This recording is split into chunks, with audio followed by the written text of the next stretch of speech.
अस्सलाम वालेकुम। कैसी हमारी फैमिली मुझे खैरियत से आप सभी कहते हैं, हम सब भी खैरियत से। क्या हो रहा है, जैसे कि आप लोग देख सकते हैं मेरे मामू हैं यहाँ पर कर रहे हैं वेल्डिंग, क्योंकि आप कल या परसों में हमारी आ जाएंगी सोलर प्लेटें। ये मेरे मामू बैठे हैं यहाँ पर कर रहे हैं वेल्डिंग। ये पूरा बना रहे हैं छपड़ा।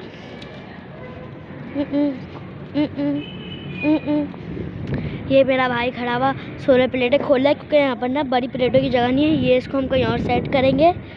और ये हमने पूरा वो बना दिया है फ्रेम्स का। अब यहाँ पर हमारी प्लेटें लगेंगी 6 या 3 मेरे ख्याल से। ये हमारा पूरा फ्रेम बना हुआ है। ये अभी ये प्लेटें खोलेगा, क्योंकि यहाँ पर ना इसकी जगह नहीं है। इसको शायद यहीं पे कहीं पे लगाएंगे, वरना हमारी बड़ी वाली प्लेटें नहीं आएंगी। दोस्तों आप लोग देख सकते हैं, ये मेरे मामू वेल्डिंग कर रहे हैं, फ्रेम बना रहे हैं।